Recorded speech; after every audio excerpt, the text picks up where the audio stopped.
말씀 함께 보시도록 하겠습니다. 혹시 대문을 꽝 닫지 않으셨죠?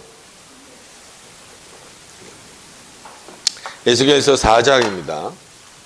에스겔서 4장 오늘은 1절부터 8절까지의 말씀을 함께 보시겠습니다. 구약성경 1155페이지입니다.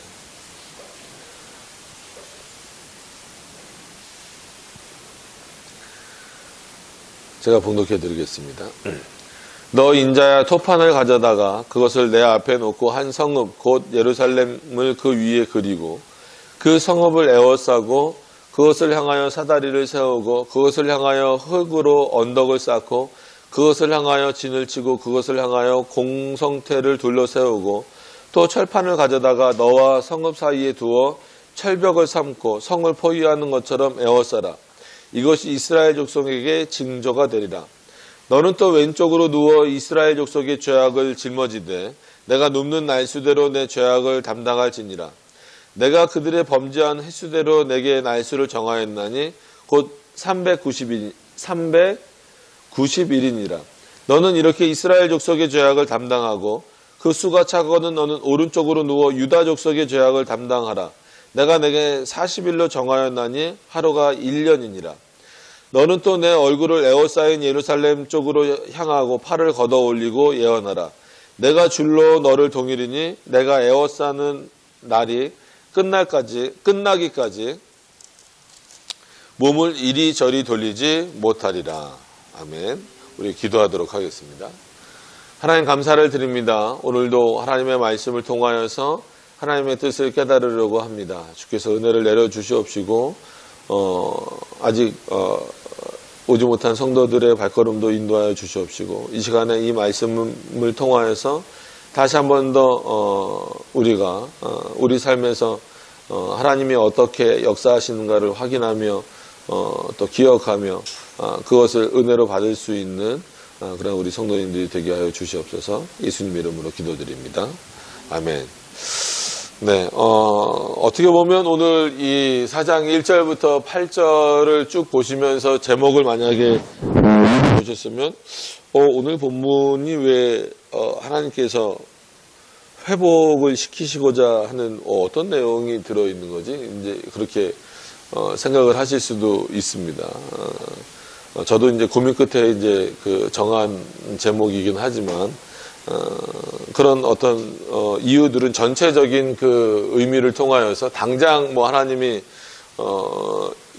이 이스라엘 백성들 한마디로 패역해 있는 이스라엘 백성들을 그 회복시키고자 하는 그런 의미는 아니라 할지라도 하나님이 어떻게 자신에게 돌아오는 것이 옳게 돌아오는 것인가를 사장을 통하여서 또 말씀하고 계시거든요. 그래서 다음 주에 볼 내용을 계속해서 염두에 두시면서 또 보시면 좀 어느 정도는 이 제목도 이해가 되실 수 있을 겁니다. 그래서 일단 우선은 그 초반에 나오는 이 내용을 보시면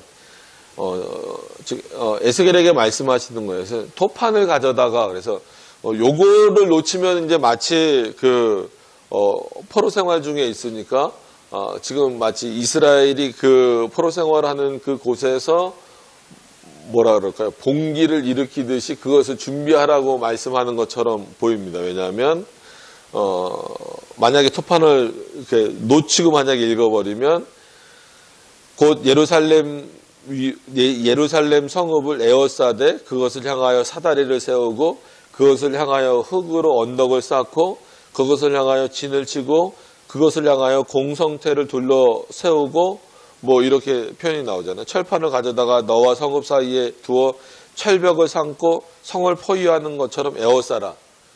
보통 이렇게 그 표현 뭐 하나님 표현하셨을 때도 있고 이스라엘 백성들이 이렇게 하는 경우가 많이 있어요. 그러니까 많이 있었어요. 그러니까 이런 거는 주로 어떨 때 썼던 방법이냐면 이스라엘 백성들이 이제 전쟁할 때 썼던 방식이에요. 그래서 그 어떤 성을 지키거나 본인들이 이제 한마디로 뭐 주둔지라고 할 수 있겠죠. 그런 데를 이제 주로 지킬 때. 그리고 뭐 우리나라도 성이 많았지만 어느 곳에나 예전에는 이제 이렇게 높게 이렇게 성을 쌓는 게 그 곳을 지키는 어떤 그런 개념이잖아요. 그래서 우리나라도 이렇게 그 전쟁을 할 때는 다시 한 번 더 그 담을 뭐 보수를 한다든지 이렇게 높게 쌓아서 이제 외부로부터의 침략을 이렇게 견뎌내는, 그리고 또 이렇게 반격할 수 있는 그런 개념이 있는 것처럼 이스라엘 백성들에게 있어서도 이런 거는 어떤 면에서 보면 익숙하죠. 그러니까 이스라엘 백성들만 익숙한 게 아니라 뭐 이 당시에는 뭐 지금처럼 뭐 평화협정이나 뭐 이런 개념보다도, 물론 그때도 이제 평화협정 뭐 맺기도 하고 뭐 그걸 뭐 성경적인 용어로는 이제 화친을 맺는다 이런 표현을 쓰기도 하지만 그런 개념보다도 진짜 뭐 어제까지도 좋았다가 내일 바로 뭐 이렇게 뭔가 틀어져서 막 싸움이 되고 막 이런 일들이 벌어지는 시대였기 때문에 지금과는 다르게 어떻게 보면 전쟁이 조금 과하게 표현하면 좀 일상적인, 많이 경험해 볼 수밖에 없는 그런 일이었어요. 그래서 이런 표현을 하나님이 하신 것은 요것만 놓고 보면 마치 새로운 어떤 그 전쟁을 준비하라는 그런 명령처럼 보이지만 분명히 하나님이 뭐라고 말씀하셨냐면 토판을 가져다가, 그 토판은 이게 말 그대로 그 흙판이잖아요. 흙판. 그래서 예전에 이제 함께 이제 공부하는 분들 그 연구소에 있을 때는 그 토판에다가 상형 문자 같은 걸 이렇게 막 찍어보는 연습도 한번 해보고 막 그랬었어요. 그러니까 그런 개념으로 뭐 이렇게 뭐 어느 정도 되는지는 모르지만 그런 흙판이라고 생각하시면 돼요. 거기다가 예루살렘 성을 이렇게 너가 만들고 마치 이렇게 전투를 하듯이 이렇게 만들어라. 그럼 그것만 보더라도 아까는 이제 그 토판을 한번 빼고 생각해 보시라고 하고 뺐을 때에는 그런 어떤 마치 전투를 준비하라는 하나님의 명령처럼 보이고, 근데 만약에 토판을 집어넣으면 더 이상해져요. 그것만 놓고 보면 하나님은 왜 에스겔에게 지금 뭐 소꿉놀이를 시키시는 것도 아니고 지금 당장 이스라엘 백성들에게 가서 전해야 될 내용들도 많고, 어쨌거나 이스라엘 백성들 자신도 그러니까 에스겔 자신도 그렇고 이스라엘 백성들이 포로 상황에 있는데 진짜 무슨 뭐 놀이하듯이 토판에다가 그걸 그려서 그게 무슨 의미가 있겠느냐 이런 생각을 많이 가질 수 있어요. 그래서 어떤 면에 잘못 보면 이건 뭐 그냥 장난하는 거 아니야 이런 식으로 보일 수도 있다라는 겁니다. 근데 그것이 그렇지 않다라는 것은 오히려 3장의 마지막 부분에 하나님이 이렇게 말씀하시기 때문에 그렇게 토판에다가 마치 너희가 평상시에 전쟁을 하면 준비했었던 그런 과정들을 마치 모형처럼 만들라고 하신 그 이유가 있구나라고 하는 것을 알 수 있습니다. 그래서 3절을 그냥 한번 읽어보시면서 뒷부분을 보겠습니다. 3절을 다 같이 한번 읽어볼게요. 자, 시작. 또 철판을 가져다가 너와 성읍 사이에 두어 철벽을 삼고 성을 포위하는 것처럼 에워싸라. 이것이 이스라엘 족속에게 징조가 되리라.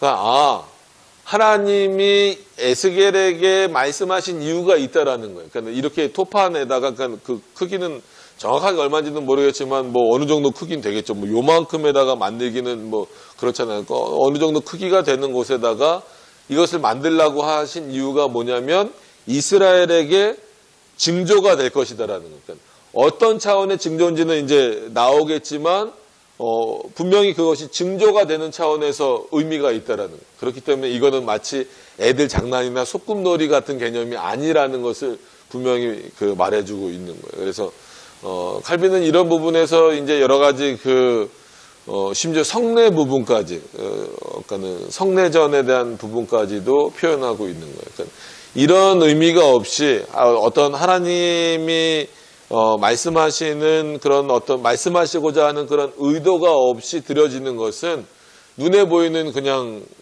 의식에 불과하다라는 거죠. 그래서 뭐 칼빈이 주석할 때는 당연히 이제 로마 카톨릭이 주된 대상이었으니까 그런 교황주의자들의 보여지는 의식들 이런 것들을 이렇게 좀 공격을 하면서 반대로 우리도 아무리 올바르게 눈에 보이는 대로 올바르게 성례전을 한다고 할지라도 이렇게 하나님의 말씀과 명령을 기억하지 못하는 차원에서 하게 되면 그거는 그냥 단순한 의식에 불과하고 오히려 쓸모없는 행사에 불과하다라고 하는 거죠. 그러니까는 살아계신 하나님이 말씀하시는 그런 내용 그리고 그 하나님 앞에 올바로 드려지는 어떤 그런 의미로서 이런 내용들이 이해되지 않고 받아들여지지 않는다면 아무리 옳은 내용들을 우리가 이렇게 펼쳐낸다 할지라도 그것은 하나님이 원하시지 않는 방식일 수 있다라고 하는 거예요. 그래서 구약에는 어떤 제사도 마찬가지로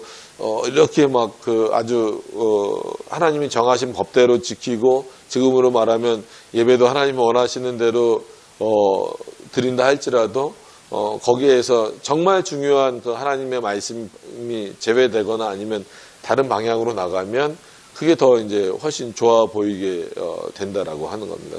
그러면 여기서 말하고 있는 이스라엘 족속에게 징조가 된다라고 하는 것은 좋은 어떤 징조는 뭐를 이렇게 미리 좀 일어날 것들에 대해서 암시하는 거잖아요. 근데 꼭 미래적인 것만 포함되는 것이 아니라 너희가 결국 지금 이런 모습에 있을 때는 이런 결과들이 너희 앞에 놓여지게 될 것이다라는 그런 의미들이 있어서 그것을 우리가 징조라고 말하죠. 그래서 제가 뭐 일주일 동안 이렇게 종말론을 전하고 왔는데 그래서 종말론을 생각할 때도 여러 징조들이다라고 표현을 하기도 하죠. 미래에 일어날 일들에 대한 징조. 그래서 미래만을 의미하는 그런 징조의 개념도 있지만 여기서 오늘 에스겔서에서 말씀하는 것은 물론 앞으로 이런 일들에 대해서 준비해야 되고 이런 일들이 일어날 것들에 대해서 말씀하시는 거지만 그게 이제 그 전부터 누적되어 온 것들까지 다 이제 포함되어져 있다라고 하는 것들을 기억을 하셨으면 좋겠습니다. 그래서 조금 더 이 부분을 이렇게 보시면 그런 차원에서 토판에다가 한 성읍 즉 예루살렘을 그리고 그 성읍을 에워싸되 그것을 향하여 사다리를 세우고 또 흙으로 언덕을 쌓고 그것을 향하여 진을 치고 그것을 향하여 공성태를 둘러서 세우고 그럼 마치 어떤 이런 전쟁을 준비하듯이 그리라고 하신 이것을 징조라고 하신 이유는 예루살렘이 함락된다 이런 어떤 과거적 의미도 있으면서 동시에 미래적으로 늘 이스라엘 백성들이 어떤 차원에서 준비되어지고 그러면 하나님이 예루살렘을 이렇게 둘러싸게 하셔서 그 예루살렘을 지키고자 하시는 것은 어떤 예루살렘이라고 하는 장소를 회복시키겠다라는 의미는 아니란 말이에요. 그 의미만 담겨진 건 아니란 말이에요. 그러면은 거기에는 뭐가 담겨져 있어요? 그래서 예루살렘을 누가 한마디로 차지하고 거기서 무엇이 회복되어져야 됐느냐라고 했을 때는 정말 하나님이 기뻐하시는 백성들이 채워져야 되고 백성들로 채워져야 되고 또한 거기서 하나님께 올바른 예배가 드려져야 된다라고 하는 차원입니다. 그런 차원에서 하나님이 회복시키고자 하는 것이 무엇인가라고 하는 것을 생각해 볼 수 있다라는 거죠. 그래서 표면적으로 보면 예루살렘을 회복시키고자 하시는구나. 물론 그것도 틀린 건 아니에요. 그러면 예루살렘을 회복시키신다라고 하는 것은 단순히 장소적으로만 우리가 생각해서는 안 되고 그 예루살렘이 가지고 있는 것, 상징적으로 가지고 있는 건 뭐예요? 하나님의 백성이 사는 도시이면서 거기에는 하나님의 성전이 있다라는 그런 개념이 있는 거란 말이에요. 그러면 하나님의 성전을 회복한다라는 것은 결국은 하나님께 드리는 제사, 즉 하나님께 드리는 예배 이런 것들이 회복되어져야 된다라는 거죠. 그래서 마찬가지입니다. 그래서 지금도 복음이 회복되어져야 된다라고 하는 것은 어떤 장소적 개념 이런 게 아니라는 거죠. 그래서 그런 표현 많이 쓰잖아요. 선교 신학에서 back to the 예루살렘 이런 표현 지금도 많이 쓰잖아요. 그러니까 이거를 그 장소적 개념으로만 이해하면 안 돼요. 왜냐하면 그럼 오해될 수 있거든요. 왜냐하면 유대교랑 기독교랑은 좀 다르긴 하지만 분명히 다르지만 여전히 그들도 그들 나름대로 하나님이라고 부르는 모세오경을 붙잡고 있는 토라라고 하는 그 모세오경을 붙잡고 살고 있는 사람들이기 때문에 그럼에도 불구하고 왜 우리가 다시 예루살렘으로 돌아가야 된다라고 했을 때에는 장소적 의미는 아니란 말이에요. 그러니까 그곳에서 예수 그리스도를 구주로 받아들이지 못하는 자들에게 우리의 입장에서는 복음이 되겠죠. 그 복음을 증거하는, 물론 거기에는 그것을 너무 땅끝으로 이해하려는 좀 그 한계가 있어서 그 표현은 나쁜 건 아닌데 거기에 이제 담겨지는 의미들이 좀 잘못 담겨지면 오해가 충분히 될 수 있는 용어이기 때문에 저희가 그렇게 잘 쓰는 표현은 아닙니다.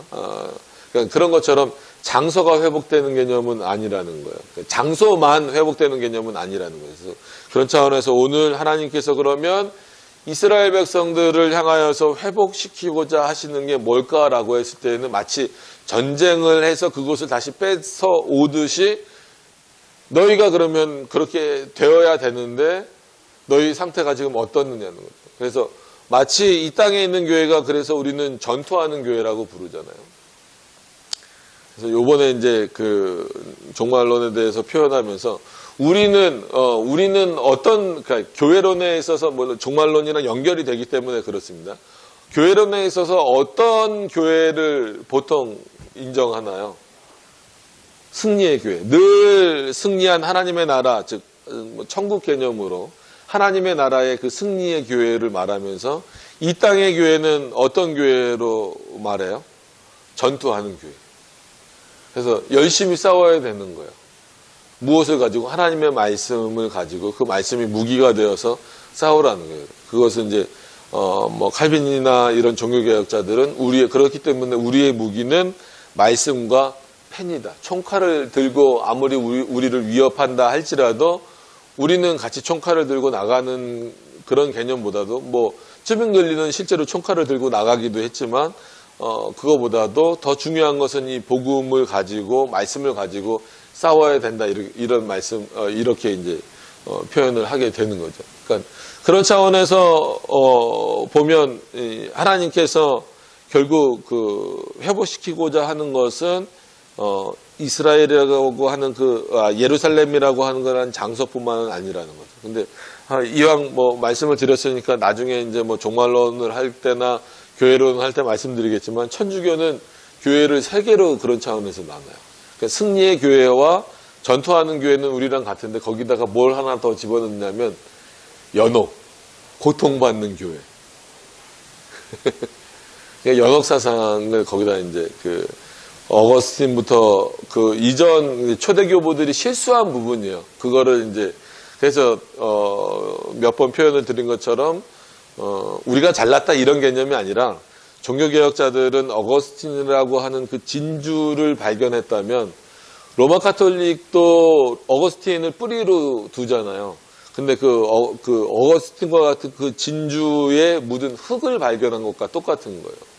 그러니까 이 림보 개념이 뭐 선조 림보가 됐던 뭐 구약의 림보가 됐던 조상 림보가 됐던 유아 림보가 됐던 이런 개념이 연옥 사상으로 오게 된 거죠. 그러니까 이게 교회론까지 거꾸로 영향을 미쳐서 우리는 영원한 승리의 교회와 이 땅에 전투하는 교회로 나누는데 거기는 이제 고통받는 차원에서 연옥 개념을 집어넣어서 교회 개념이 이제 세 개가 돼버리는 거예요. 그러니까 이 정도로 그 해석의 차이가 크게 나타납니다. 그래서 생각보다 어거스틴의 책들이 그 천주교에서 많이 해석돼서 나와요. 그러니까 천주교는 어쨌거나 지금도 사제들은 라틴어를 일상 용어처럼 쓰다 보니까 그런 고전 문학들이 그 천주교에서 많이 나옵니다. 어거스틴 책들이.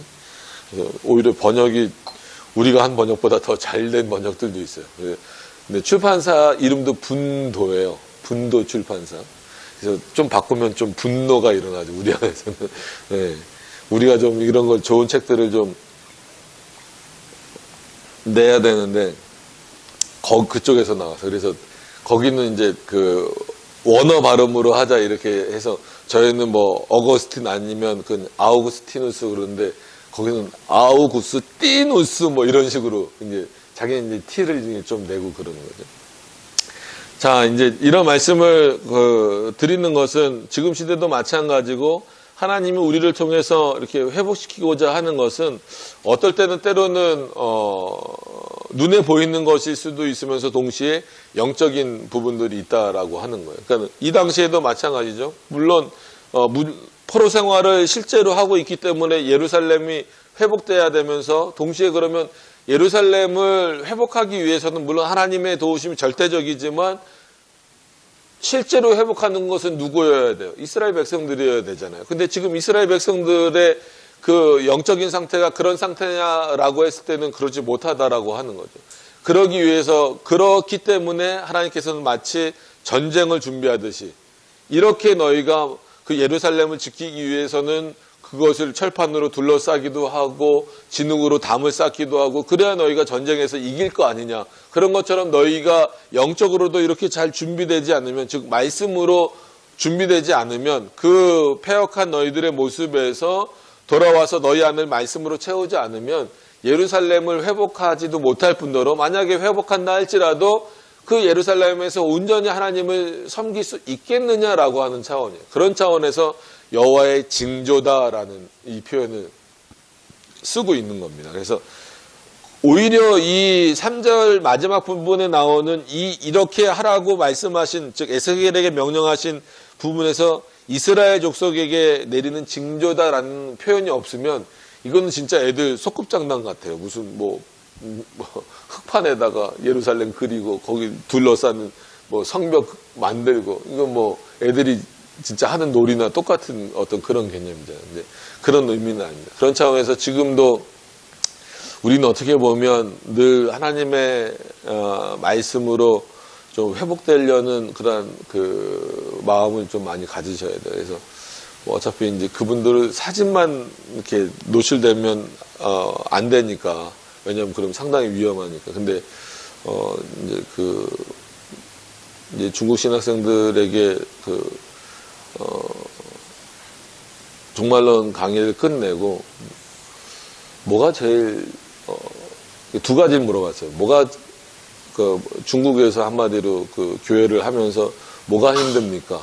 그리고 뭐가 필요합니까? 라고 했을 때 첫째로 저는 제 예상을 빗나간 게 경제적으로 힘들어요. 뭐가 힘들어요? 막 이럴 줄 알았는데, 물론 그 얘기도 하긴 했는데 첫째로 공포라는 거예요. 공포.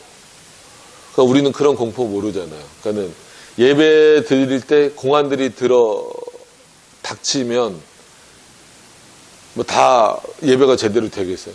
지금 예를 들어서 경찰들이 들어와서 총을 들고 예배 드리지 말라 그러면 여러분들 어떻게 하시겠어요? 그러니까 이런 것들을 한번 경험한 다음에는 그 다음 주에 오지 않아도, 또 뭐 그게 뭐 몇 달 오지 않아도 매 주일마다 어떤 생각이 드냐면 무시무시한 공포가 든다라는 거예요. 그러니까 이거를 떨쳐버리기가 성도들도 그렇고 쉽지 않다라는 거죠. 참 그런 걸 보면서 한국에서 목회를 하면서 또 한마디로 저도 개척하면서 뭐 힘들다고 징징댔던 하나님 앞에 한마디로 그냥 저 혼자 이렇게 막 징징댔던 게 참 부끄럽다라는 그런 목숨을 걸고 신앙생활하는, 특히나 그럼에도 불구하고 그 중국에서 일반 또 목회도 아니고 또 개혁신학을 하겠다고 제주도까지 날라와서 같이 공부하는 그런 모습들을 보면서 우리는 그런 공포는 없잖아요.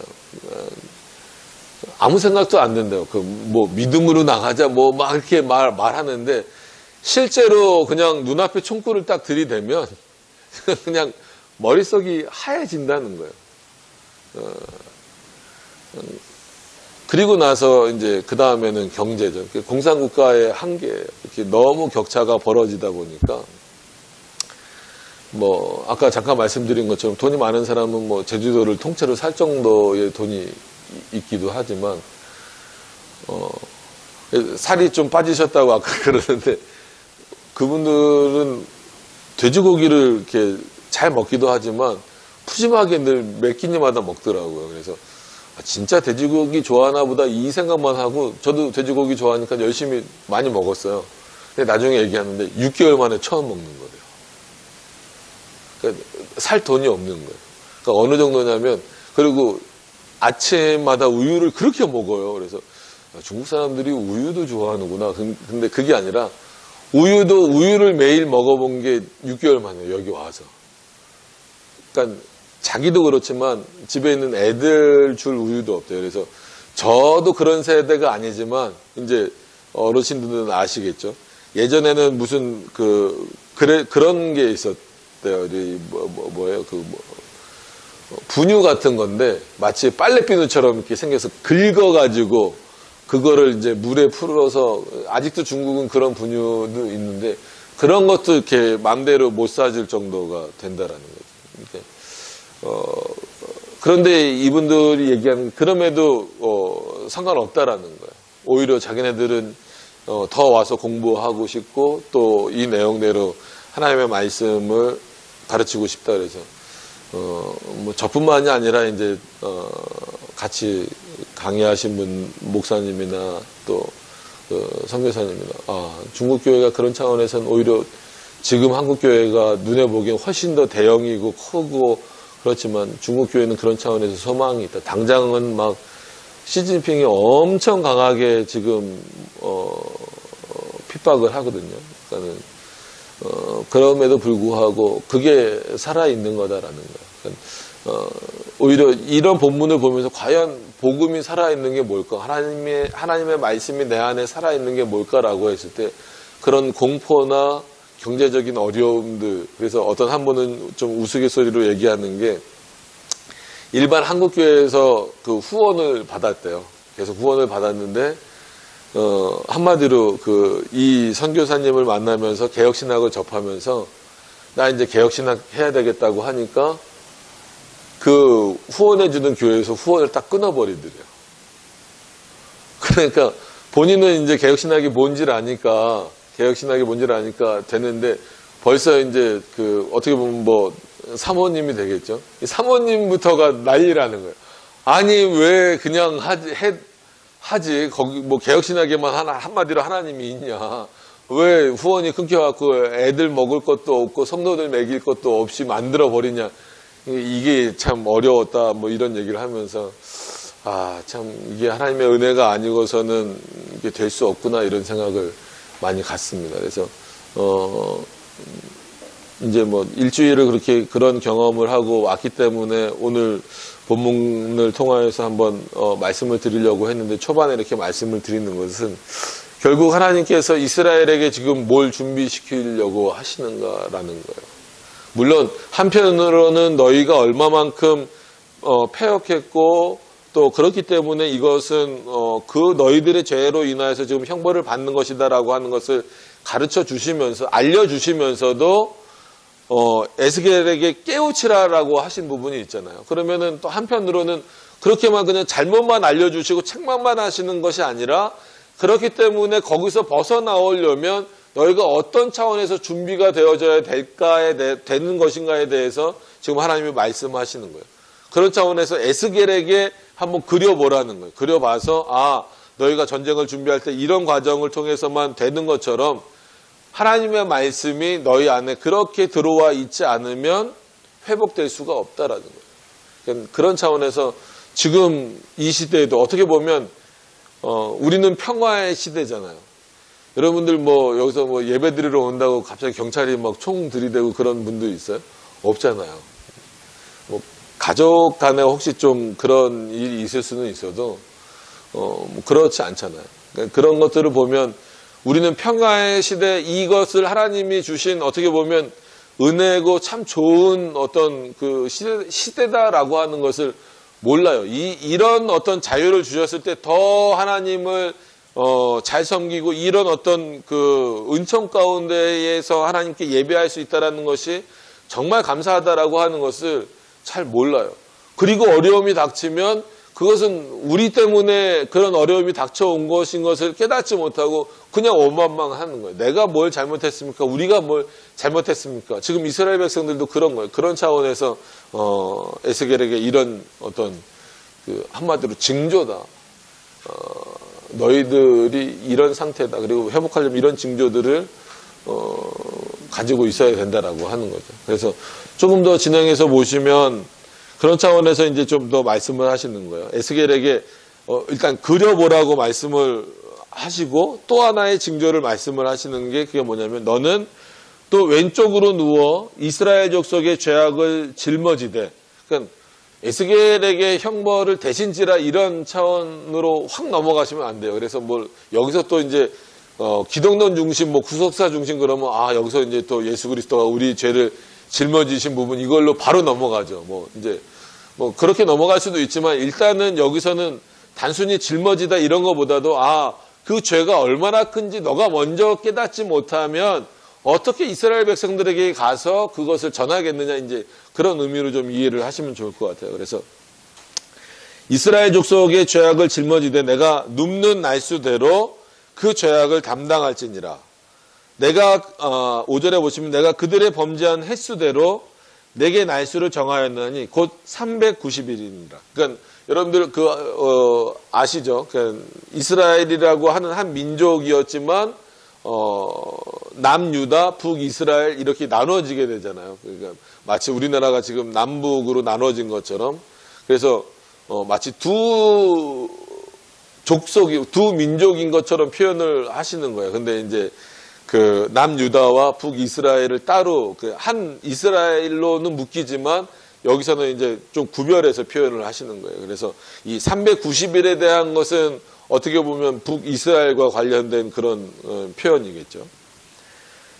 그래서 390일이니라. 너는 이렇게 이스라엘 족속의 죄악을 담당하고 그 수가 차거든 너는 오른쪽으로 또 오른쪽으로 누워서 유다 족속의 죄악을 담당하라. 내가 내게 40일로 정하였나니 하루가 1년이니라. 그러면 이제 이거는 어떤 유다 족속에게만 좀 한정된 것처럼 보이지만 이제 또 남유다를 지배했었던 그런 왕들, 주로 이제 하나님 앞에 범죄를 저질렀던 그런 왕들을 의미하는 거예요. 그래서 이런 어차피 마치 날수를 계산하는 의미들이 나왔기 때문에 성경을 이렇게 쭉 보시다 보면 좀 잘 안 맞는 부분들이 있어요. 여기서는 이 연도를 얘기했는데 같은 구약에서도 여기서는 또 다른 연도를 얘기하고, 또 신약에서는 또 같은 사건에 대해서 얘기하면서 또 다른 연도나 나이나 이런 것들을 얘기하는 경우가 있어요. 그래서 오늘 본문에서도 도대체 390년을 그럼 어떤 식으로 계산을 해야 되느냐, 어느 시대까지 포함을 해서 만약에 이거를 진짜 저 창세기까지 끌어올리면 어떻게 되겠어요? 출애굽 당시에 애굽에서 종살이 한 건 벌써 400년이 넘어가는데, 그럼 그건 제외된 건가? 막 헷갈리는 거예요. 그래서 대부분, 이거 갖고 이제 구약의 여러 사건들의 연수를 계산해서, 요때는 몇 년 동안 이랬고, 요때는 몇 년 동안 이랬고, 이게 어쩔 수 없이 그런 해석이 동원되는 거예요. 근데 그게 꼭 중요한 건 아니지만, 또 그렇다고 그걸 전혀 무시하고 그럼 대충 어떤 배경이었지 이런 것들을 또 모를 수 있으니 몰라도 문제가 되니까, 그래서 대충은 아니고 대부분 많은 이제 이게 주석가들이 평가하기를 이 390년과 관련된 것은 주로 이제 여로보암이나 느호보암 시대 때 하나님을 오히려 왕들이 제대로 못 섬기게 하는 부분들이 많이 있었어요. 그래서 하나님을 제대로 못 섬기게 하고 오히려 왕이 앞장서서 이방 민족을 섬기게 하는 그런 차원에서 이렇게 그 시대를 계산해서 390년으로 이해하는 경우가 있고, 그 다음에 이해하는 경우가 대부분 이제 주로 이렇게 해석되는 방식이고, 그 다음에 이제 41일과 관련된 유다 족속과 관련된 것은 이스라엘 백성이 이스라엘이 함락되기, 즉 유다 민족이 함락되기 전인 요시야 왕 요때가 한 22년 정도, 그리고 그 전에 이제 므낫세 같은 경우가 완전히 하나님을 반역하는 입장에 서 있었잖아요. 그런 차원에서 그가 이제 통치한 기간이 18년 정도 돼요. 그래서 합치면 이제 그런 차원에서 한 40년이다 이렇게 주류 해석이 이제 그렇게 나오는 겁니다. 그래서 연수가 아주 중요한 건 아닌데 대충, 그러니까 그렇게 연수의 의미를 너무 부여하는 것도 이렇게 의미가 없다라기보다 거기만 매여 있으면 여기서 정말 하나님이 말씀하시고자 하는 내용들을 놓치기 때문에 그런 거예요. 그러니까 이거 맞냐? 어떻게 40년이 나오지? 어떻게 390년이지? 막 이 사건 넣어서 계산해보고 이 사건 넣어서 그럼 몇 년 모질라는데? 뭐 이거 뭐 며칠 모질라는데? 이것 따지란 여기에 매여 있으면 오늘 본문에서 말씀하시는 그 본질의 내용들을 잃어버리기 때문에, 그러니까 잘 깨달을 수 없기 때문에 이제 그 연수에 대해서 너무 집착하시지 말라라고 말씀을 드리는 겁니다. 이것을 뭐 성경에 오류 뭐 그러다 보면은 막 성경에 오류가 있다 뭐다 막 이렇게 넘어가는 경우가 많이 있으니까 그런 겁니다. 그럼에도 불구하고 지금 분명히 하나님이 에스겔에게 어떤 사건들에 대해서, 즉 앞에 있었던 그 뭐 왕들이든 어떤 시대든 하나님 앞에 제대로 그 하나님을 섬기지 못했던 시대들에 대해서 표현하고 있는 그 부분들에 대해서는 좀 알게 하시기 위해서 이스라엘을 향하여서는 390년은 대충 요런 시대들이구나. 즉 여로보암과 르호보암이 통치했던 두 왕이 어떻게 390년을 통치했겠어요. 그 앞뒤로 그 시대를 말하는 거예요. 그래서 그런 어떤 마치 종교적으로 그냥 하나님 앞에 섬기는데 거의 암흑기처럼 왕들이 앞장서서, 그러니까 선지자들이 아무리 있었어도 왕들이 앞장서서 오히려 선지자들의 말을 이렇게 막 부정하고 하나님을 올바로 못 섬기게 하고 더 화려한 성전 같은 거를 지어서 이방 신에게 그 제사를 드리고 막 이런 모습들을 보이는 거죠. 그래서 어떤 면에서 보면 늘 말씀드리지만 앞에 선 자들, 즉 심지어 뭐 왕까지도 하나님을 제대로 섬기지 못하는 모습을 보면서 그냥 아무 분별력 없이 따라가는 것은 상당한 그 위험성이 늘 있다라고 하는 거예요. 그래서 우리가 뭐 종교개혁 정신을 늘 가지고 있자. 그래서 총신대학교 양지 캠퍼스 들어가도 그 표현이 이렇게 딱 써 있어요. 개혁교회는 항상 개혁되어져야 된다. 이제 이런 표현들이 적혀져 있는데 그 의미도 결국은 우리가 하나님의 말씀으로 거기서는 이제 이미 개혁된 그 개혁신학으로 돌아가자는 의미입니다. 그러니까 그렇게 하나님의 말씀으로 늘 돌이키는 과정들이 없으면 이런 어떤 일들로 인하여서 결국 점점 나도 모르게 하나님으로부터 멀어지는 거예요. 그래서 이거를 390일만 멀어져도 벌써 1년이 넘어가는 거잖아요. 근데 390년이라는 거고 그 오른쪽으로 누웠을 때 그 유다 족속을 말할 때는 직접적으로 거의 이거는 일치해요. 앞에 이제 390년은 워낙 좀 기간이 길다 보니까 해석하는 그 주석가들마다 조금 다른데 이 뒤에 부분 40년은 거의 뭐 이제 대부분 일치합니다. 요시아와 므낫세의 그 통치 기간으로 하는데 이 두 왕들 전부 다 하나님 앞에 그렇게 좋은 왕들이 아니었어요. 그러니까 뭐 그렇게 좋은 왕들이 아니었어요가 아니라 아주 그냥 뭐 패역한 왕들이었죠. 그러니까 그만큼을 지내왔던 이스라엘 백성들이었기 때문에 왜 이런 말씀을 드리냐면 예를 들어서 390년 그리고 40년 이 기간 동안 어찌됐건 간에 뭐 왕들을 통해서건 아니면 뭐 선지자를 통해서건 하나님의 말씀을 제대로 섬기지 못했고 하나님의 말씀에 온전히 순종하지 못한 시간이 이렇게 길었다라고 한다면 한두 마디 들어서 회복될 수 있는 것은 거의 불가능하다라는 거예요. 그럼 얼마만큼의 노력과 물론 하나님의 궁극적으로는 하나님의 역사하심이 있어야 되지만 얼마만큼의 그런 어떤 그 회개와 회복과 이런 시간들이 또 필요하고 다시 한 번 더 하나님의 말씀으로 무장되어지는 그런 어떤 그 시기가 있어야 되는가라고 하는 것을 에스겔에게 알려주시는 거예요. 어떻게 보면 그런 어떤 좀 무게감, 지금 너가 해야 되는 그 말들이 한마디 하는 그 말들이 지금 이 이스라엘 백성들에게는 이런 오래 기간 동안 나를 복종하지 않은, 즉 하나님을 온전히 순종하지 못하고 하나님께 온전히 복종하지 못한 그 백성들에게 지금 전해야 된다라는 거예요.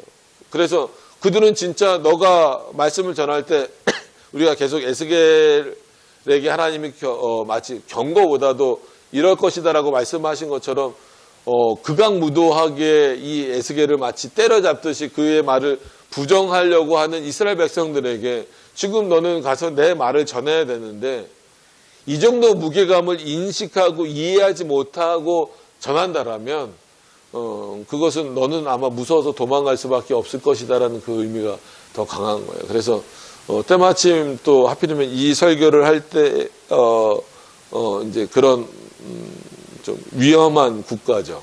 그러니까 신앙을 지키기에 상당히 위험한 국가 그 분들과 함께 일주일 시간을 보내면서 얼마나 그 단순히 목숨을 건다, 그냥 뭐 믿음으로 간다, 이렇게 마치 뜬구름 잡는 어떤 그런 개념으로만 그 가서는 안 된다라고 하는. 오히려 그렇기 때문에 더 분명한.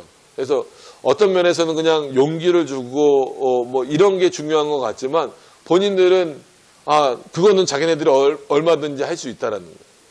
그래서 지금 뭐가 제일 급합니까 했을 때는 물론 아까 말한 대로 경제도 급하고 입을 옷도 없대요. 그래서 낮에 이제 같이 그분들하고 나갔는데 그 이제 뭐라 그래요? 이 헌옷, 제주도에는 헌옷 가게가 아직 있더라고요.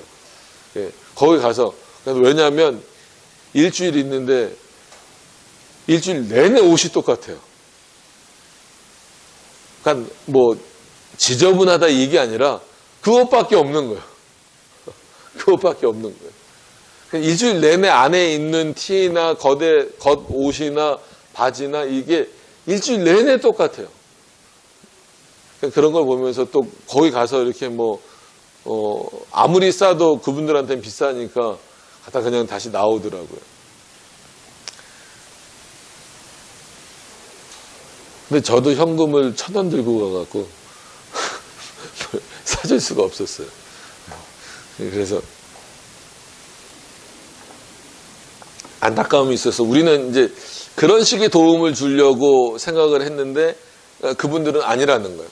이런 것들은 우리가 이미 감당할 각오가 돼 있고 괜찮다는 거예요. 경험 그렇게 살아왔고 그냥 단지 좀 자기 아이들이나 뭐 이런 게 좀 걱정될 뿐이지 자기네들은 괜찮다는 거예요. 뭐가 필요합니까? 지금 이게 필요하다는 거예요. 즉 하나님의 말씀을 배우는 게 필요하다는 거예요. 그래서 한마디로 그런 표현이 있잖아요. 좀 이렇게 좀 속된 표현이긴 하지만 누가 이렇게 쪽쪽 빨아먹듯이 이 선교사님 그렇게 해석을 해주시더라고요. 그래서 한마디로 강의하러 온 분들에게 진짜 하나라도 더 얻어내는 게 자기네들에겐 필요하다라는 거예요. 그러니까 그렇게 늦은 시간까지 아침 일찍부터 늦은 시간까지 공부를 해도 저희는 피곤한데 그분들은 진짜 졸지도 않아요. 그 말씀드렸죠. 저를 이제 막 이렇게 뚫어져라 막 쳐다보면서 그거를 이렇게 자신들 안에 채우는 거를 더 급한 문제로 여기는 거예요. 그러니까 누가 보더라도 외형적인 모습을 채우는 게 급하고 그런 어떤 위협에서 벗어나는 게 좀 급해 보이는데 이 사람들은 그게 아니라 그거는 언젠가 하나님이 뭐 해결해 주실 수 있는 문제고 언제든지 뭐 또 시기가 지나면 해결될 수 있는 문제지만 말씀으로 내 안을 채우는 문제는 지금 아니면 안 된다라는 거예요. 그러면서 저도 많이 도전을 받으면서 왔어요. 그냥 이렇게 좀 가벼운 마음으로 내려가진 않았지만 내려갈 때의 마음과 올라올 때의 마음이 솔직히 달랐어요. 그래서 이런 마음을 알았으면 조금 더 더 충실하게, 더 세밀하게, 더 분명하게 좀 해줄 것. 저도 한 60페이지 정도를 준비해 갔거든요. 거의 한 70페이지 정도를. 이거 하느라고 죽는 줄 70페이지를. 근데 보통 우리나라 이제 신학교에서 뭐 강의를 하거나 뭐 이렇게 할 때는 이 중간은 좀 스킵하고 이렇게 좀 넘어갑시다. 좀 읽어보세요. 이러는데 이분들은 아니에요. 한 글자라도 다 읽고 설명을 해달라는 거예요. 그 정도로 그 부분이 갈급한 거예요. 그래서 우리는 지금 뭐가 갈급한가 이 생각을 많이 했어요. 그러니까 에스겔에게 있어서도 마찬가지일 거예요. 그러니까 같은 어떤 포로 생활이니까 당장 이스라엘에게 있어서는 지금 뭘 원해요? 이 이스라엘 백성들은 하나님의 말씀이 회복되는 것보다 이 포로 생활에서 회복되기를 이 백성들은 더 기대할 거란 말이에요. 그래서 마치 그런 말을 전해주길 원하고 우리가 어떻게 하면 이 포로 생활을 끝낼 수 있고 여기서 빠져나갈 수 있고 뭐 이런 것들을 얘기하거나 어떤 뭐 우리 모여서 한번 이런 뭐 한마디로 그 독립운동하듯이 뭐 이런 일 한번 해보자 이런 어떤 그런 얘기들을 듣고 싶어 했겠죠. 근데 그렇지 않잖아요. 오히려 그 죄악을 너가 감당하라는 그 무게감을 에스겔에게 더해 주시면서 그거는 어떻게 감당하라는 거예요. 아직 그 죄악에서 여전히 빠져나오지 못하고 있는 그리고 그 죄악 때문에 형벌을 당하고 있는 그 백성들에게 가서 두려워하지 말고 오히려 더 정말 그런 어떤 책임감을 갖고 그 하나님의 말씀을 증거하라라는 거예요. 그런 차원에서 이런 어떤 연수까지 정해주시면서 그거는 왼쪽 실제로 이때까지 기다려주시겠다는 의미는 아니잖아요. 그럼 벌써 한 2년 가까이 1년 반 정도가 지나가 버리는 거잖아요.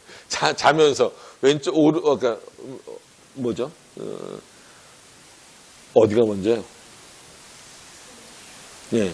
왼쪽으로 누워서 자는 날이 390년이고 390일이고 오른쪽으로 누워서 자는 날이 40일이다. 그럼 이거를 다 그렇게 자고 나서 가서 말하라는 게 아니잖아요.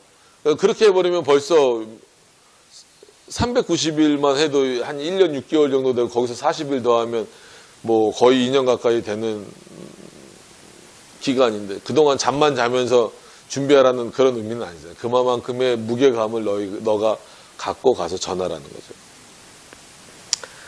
그래서 7절에 가서 보면 이렇게 또 표현되죠. 너는 또 내 얼굴을 에워싸인 예루살렘 쪽으로 향하고 팔을 걷어 올리고 예언하라.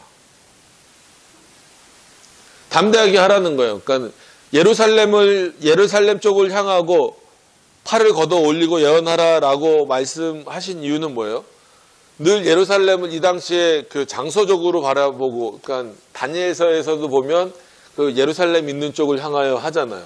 그건 지금 마치 그 이슬람교나 그 힌두교 사람들이 어느 곳에서나 그 뭐 자기네 그 사원이 있는 쪽을 향해서 기도하는 그런 어떤 의미는 아니란 말이에요. 이 당시에는 물론 방향도 거기를 향하는 건 맞았어요. 그러나 그 담겨져 있는 의미는 뭐예요? 그 결국 누구를 바라보라는 거예요? 하나님을 바라보라는 거죠. 그래서 뭐 저는 뭐 중동 지역을 가진 않았지만 중동 가는 곳에는 이렇게 그 비행기 안에도 빨간 카페트 같은 게 깔려져 있다고 그래요. 그래서 뭐 라마단 기간이나 뭐 이런 때가 되면 비행기 안에서도 그 사람들은 그 시간이 되면 방향을 이렇게 아마 방송에서 나오는지 알려주나 봐요. 그럼 거기를 향해서 그 카페트 의자가 아니고 그 카페트에 내려와서 이렇게 한마디로 그 절을 하고 자기네 의식을 치르는 어떤 그런 모습을 보이는 거죠. 근데 단순히 그런 차원이 아니라 여기서는 내 얼굴을 에워싸인 예루살렘 쪽으로 향하고 팔을 걷어 올려서, 그래서 우리가 이제 중요한 얘기할 때 뭐 이렇게 습관적으로 팔을 걸어 올리듯 뭐 그냥 쉽게 좀 그렇게 이해를 하시면 될 것 같아요. 여기서 뭐 너무 이렇게 이거를 깊게 그냥 막 해석하기보다도 더 중요한 것은 뭐냐면 분명하게 언급하라. 그 너를 지금 너의 같은 민족이 너를 그 한마디로 에워싸고 너의 말을 듣지 않을 것에 대해서 두려워하지 말고, 너는 그렇기 때문에 너의 얼굴을 어디로 향해야 되냐면 예루살렘으로 향하고 정말 진짜 팔을 걷어 붙일 만큼의 어떤 그 마음을 가지고 말씀을 전하라, 예언하라라고 하는 거잖아요. 이거는 늘 말씀드리지만 미래적인 표현과 더불어서 너희가 어떤 죄를 지었는지에 대해서 과거, 현재, 미래를 동시에 표현하는, 그렇기 때문에 너희가 계속 이렇게 되면 하나님의 형벌이 더 심해질 수밖에 없다라고 하는 그런 의미로서 이제 전하라는 거죠. 그래서 결국은 이 예언 가운데에는 하나님이 이스라엘 백성들을 어떻게 회복시키고자 하는 것. 그러니까 하나님이 알려주신 것은 결국은 결론적으로 보면 아마 여러분들도 다 아실 겁니다. 결국은 뭐예요? 단순히 아까 뭐 서두에 말씀드렸던 것처럼 백투더 예루살렘 이 정도가 아니란 말이에요. 장소적 회복이 아니란 말이에요. 민족적 회복도 아니란 말이에요. 어떤 회복입니까? 하나님의 말씀이 회복되어져야 돼요. 그 하나님의 말씀으로 나의 모든 삶이 죄악으로부터, 즉 하나님의 말씀을 온전히 섬기지 못하고 하나님의 말씀으로부터 하나님의 말씀에 복종하지 못하는 차원에서 멀어졌던 내 삶이 더 하나님께로 가까이 가는 것.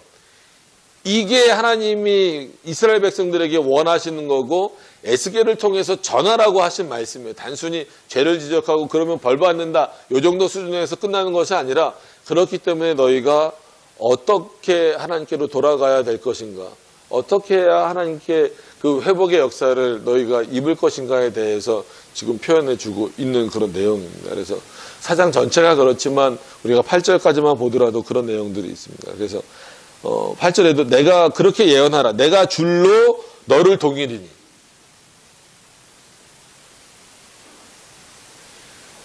내가 너를 붙잡아 주겠다는 거죠. 그건 뭐 동인다고 해서 뭐 꽉 이렇게 매놓으시는 게 아니잖아요. 내가 에워싸는 날이 끝나기까지 몸을 이리저리 돌리지 못하리라.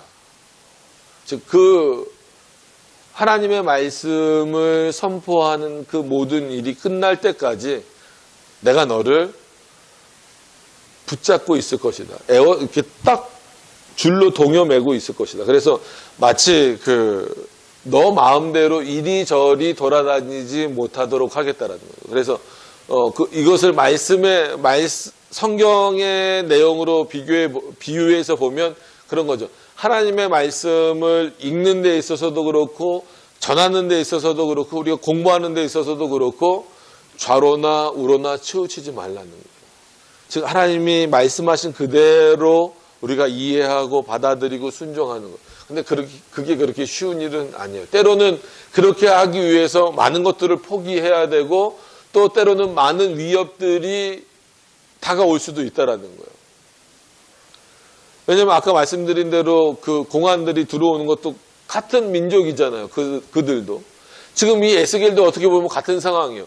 지금 이방 민족에 가서 전하라는 차원이 아니라 같은 포로 생활을 하고 있는 이스라엘 백성들에게 가서 지금 이 하나님의 말씀을 전하라는 거예요. 그들이 너를 어떻게 위협할지라도 심지어 생명의 위협을 너에게 주려고 생명의 위협을 너에게 가한다 할지라도 너는 그것 때문에 이리저리 돌아다니지 말라는 거예요. 그렇게 하지 않기 위해서 내가 너를 마치 줄로 동요매듯이 메어놨다. 그렇기 때문에 너는 나를 향하여서만 바라보고 내가 전한 말을 정말 팔 걷어붙이고 열심히 전하듯이 분명하게 전해라.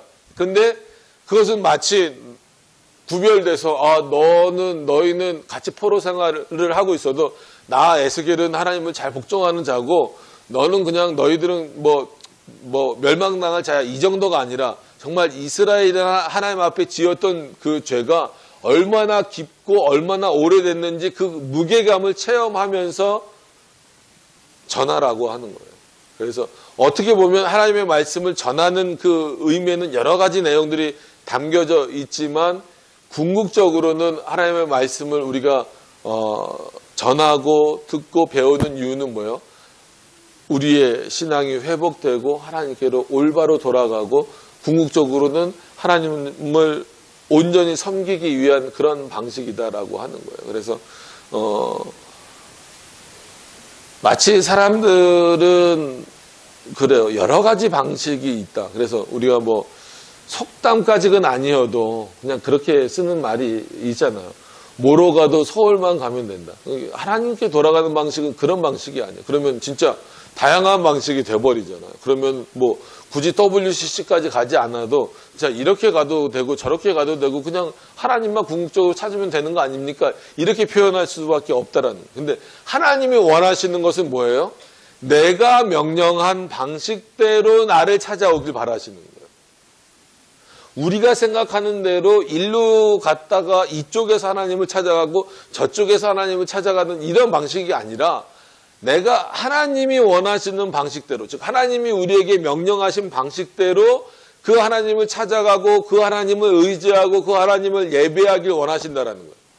만약에 진짜 뭐로 가도 서울만 간다라고 한다면 그냥 하나님이 계시다는 것만 알려주고 이 성경은 안 주셔도 돼요. 아니면 의미가 없어져 버리는 거예요. 그럼에도 불구하고 우리는 그렇지 않은 이유는, 성경을 주신 이유는 이 성경에 기록된 대로 하나님이 원하시는 방법대로 그분께 돌아가라는 것입니다.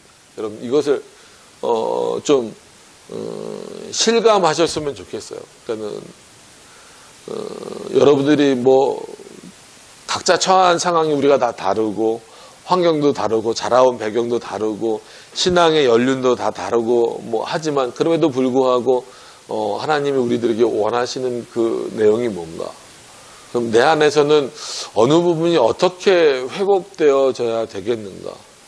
그래서 마치 전투하는 모형부터 해서 그 죄악의 무게감들을 에스겔에게 알려주셨던 것처럼, 그리고 마지막에는 그럼에도 불구하고 하나님이 마치 안고 계신 것처럼. 그래서 어디 나오는 표현이죠? 시편인가요? 하나님이 생명싸개로 우리를 감싸고 계시다. 여러분, 그게 하나님이 눈에 보이시는 분이 아니니까, 우리가 너무 힘들고 어려울 때는, 아니면 뭐 몸이 좀 아프거나 뭐 경제적으로 힘들거나, 아니면 여러 가지 뭐 일을 하는 데 있어서 어려움을 겪거나 이럴 때에는 마치 하나님이 안 계신 것처럼 우리 스스로가 생각하는 거예요. 근데 하나님은 안 계신 적이 없어요.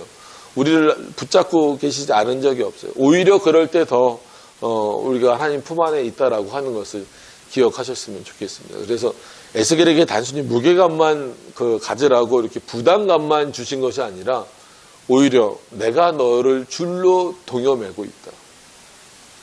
나는 결코 너를 내가 너에게 선포하라고 한 그 내용이 다 전해질 때까지 너를 이 줄에서 놓지 않겠다라고 하는. 그렇기 때문에 너도 마치 이 줄을 놓고 좌로나 우로나 치우치는 길로, 네가 원하는 길로 가려고 하지 말라라고 하는 겁니다. 이런 부분들을 여러분들 분명히 기억하셔서, 오히려 대한민국은 지금 굉장히 자유롭습니다. 근데 이 자유가 때로는 우리의 신앙을 망치는 경우가 많아요.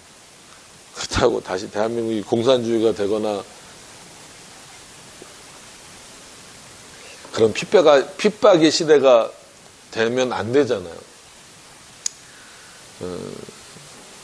그런 차원에서 한국교회가 전체적으로 좀 정신을 차려야 돼요. 단순히 교회 수가 많고 성도 수가 많다라고 회복되는 건 아닙니다. 그게 좋은 건 아닙니다. 그래서 참 요즘에 이렇게 돌아가는 모습들을 보면, 겉으로는 굉장히 우리가 자유를 누리는 것 같지만, 그 속의 내용을 보면 마치 그 자유를 우리는 너무 방종처럼 써버리는 경우가 많아요. 하나님 앞에서 정말 그 자유함으로 누리는 그런 내용들보다는 그냥 방종으로 흘러가는 경우가 많이 있는 것 같습니다. 그래서 그런 모습을 보면서 좀 안타까운 마음이 있었는데, 최소한 우리 함께 예배 드리는 우리 성도님들은 하나님이 주신 눈에 보이는 이런 정말 풍성한 자유를 누리게 하신 이 자유를 마음껏 또 누리시면서, 또 눈에 보이지 않지만 하나님이 우리 안에서 채우시는 말씀을 통해서 주시는 그런 자유로 잘 채워져서, 이 자유를 방종으로 흘러가지 않도록 하나님이 늘 원하시는 방식으로 하나님께 되돌려 드릴 수 있는 그런 어떤 그런 은혜와 감사와 이런 방식으로 주님 앞에 돌려드릴 수 있는 여러분들이 되셨으면 좋겠습니다. 우리 기도하도록 하겠습니다.